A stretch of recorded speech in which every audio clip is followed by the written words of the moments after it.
A paz do Senhor Jesus. Tudo bem com vocês? Eu sou o pastor Ronaldo e você está no canal Curiosidades Bíblicas. Se você é novo por aqui, se inscreva no canal, comente, compartilhe, deixe o seu like. Bom, hoje eu quero trazer um estudo maravilhoso para a sua vida, falando a respeito de quem matou o apóstolo Paulo.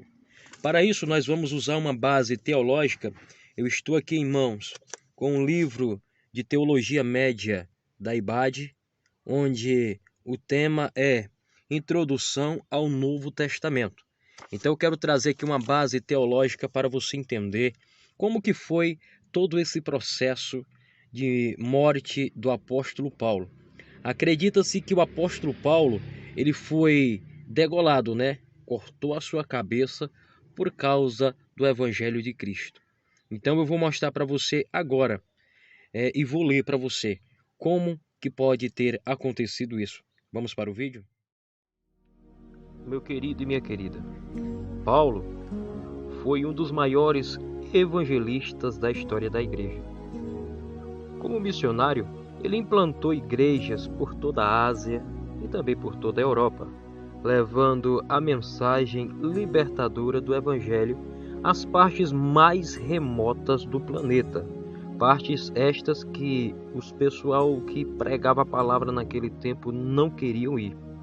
Como escritor, Paulo também contribuiu mais do que qualquer outro com a formação do Novo Testamento. Ele redigiu ao todo 13 ou 14 livros, se considerarmos Hebreus como sendo de sua autoria, como sendo uma de sua obra, e também as epístolas. Só que vale lembrar que nem tudo foi só flores, viu? Por causa que Paulo pregava o evangelho, muitas das vezes ele foi, claro, ele apanhou. Nós vemos ali em Atos 16 que Paulo e Silas, eles vão apanhar com varas por causa do evangelho, vão ser colocados dentro do interior do cárcere, que era um lugar pior que tinha, mas só que ali tinha um propósito de Deus onde o carcereiro foi salvo. Teve outro episódio na Bíblia onde Paulo, ele foi apedrejado a tal ponto que acharam que ele estava morto e puxaram ele para fora, só que ele estava vivo. Agora eu quero ler para você uma parte bem importante, onde provavelmente pode ter ocorrido a morte do nosso querido e amado apóstolo Paulo. Bom, meus queridos, no período de tribulação, onde Paulo vai passar por grande sofrimento, conta a história teológica que Paulo havia sido levado para a capital do império, onde ele, em resposta ao seu apelo, que isso vai estar no livro de Atos, capítulo 25, do verso 11, e também do 28, o verso 19, ele aguardava ser julgado pelo imperador. E é durante esse período que foram redigidas aqui as epístolas do cárcere. Quais são as epístolas do cárcere? Efésios, Filipenses, Colossenses e Filemão. Esses livros provavelmente foram escritos enquanto Paulo ele estava preso, esperando ser julgado. Esse primeiro período de aprisionamento terminou com a soltura do apóstolo, na época em que então ele escreve a 1 Timóteo e também a Tito. Segundo a referência em 2 Timóteo capítulo 4, verso 13, é possível que o Paulo tenha sido preso pela segunda vez, quando estava na cidade de Troade, que ficava na Ásia Menor, e ele ficava hospedado na residência de Carpo. A circunstância do seu aprisionamento é inusitada. A ordem direta do imperador romano.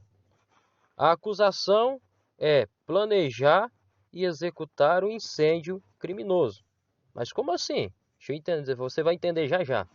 Existia um imperador na Roma, que era Nero. Nero, ele era doido da cabeça.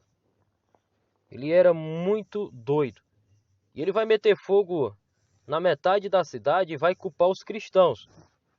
E como Paulo, ele era cristão, ele foi preso acusado de ter tacado fogo na cidade. Deixa eu ler a história para você, onde vai falar certinho, ó. Veja só. Nero, que governou Roma no ano de 54 até 68 depois da morte de Cristo, ele alternava momentos de loucura, ou seja, ele não batia muito bem da mente. E além de ele ser meio louco, ele era monstruoso, ele tinha uma monstruosidade na mente dele. E num desses instantes insanos, ele, insatisfeito com os antigos edifícios de Roma, e a estreiteza e a tortuosidade nas ruas, ele incendeia a cidade. Isso vai acontecer por volta do ano 64 depois da morte de Cristo. E tentando livrar-se da suspeita da acusação que vinha sobre ele, ele decide acusar os cristãos como responsáveis pela destruição da cidade. Nessa circunstância, que instaura uma das mais cruéis, perseguições contra a igreja. Por quê? Os cristãos, eles vão ser arrastados pelas ruas, devorados por leões, mortos por gladiadores no Coliseu Romano, ou ainda amarrados nas estacas e incendiados para servir de iluminação nos jardins do Palácio de Nero. Olha isso, meus irmãos. Tinha gente que era amarrado num pau e tocado fogo durante a noite para servir de claridão para o Palácio de Nero. Olha só como era uma tremenda covardia que fazia com o pessoal cristão. Tá? Aí vai dizer que Paulo agora é preso e conduzido novamente a Roma, só que desta vez ele vai ser encerrado, como se fosse um criminoso, ou seja, ele não estava mais em prisão domiciliar, ele estava numa prisão de criminoso. O detalhe aqui, gente, é assim, essa última prisão de Paulo antes dele morrer era uma coisa terrível. Ele foi preso numa masmorra. E a masmorra naquele tempo era um lugar muito sujo, onde havia ratos, resto de defecações humanas. Era um lugar extremamente horrível. E Paulo, ele já não era bem de saúde. Segundo historiadores, acreditam que ele tinha problema de visão. Tanto é que Dr. Lucas era o doutor particular de Paulo em suas viagens. Paulo acredita-se que ele era um rapaz de pequena estatura, não era muito alto, e ele tinha problemas de saúde, portanto que, por onde ele foi perseguido. Chegou a ser mordido por uma cobra. Então, os momentos finais da vida de Paulo não foi glorioso, não.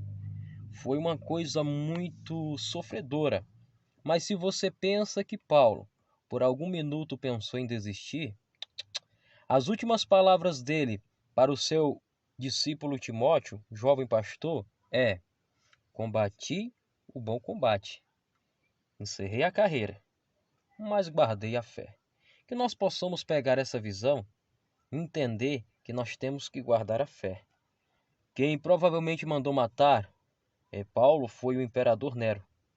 Mas, como ele falou, desde agora a minha coroa já está preparada, a qual Deus, que é o justo juiz, me dará naquele último dia. E não só a mim, Paulo dizendo, mas a todos aqueles que temem ao Senhor. Que possamos lutar pela nossa coroa. Que Deus abençoe a tua vida.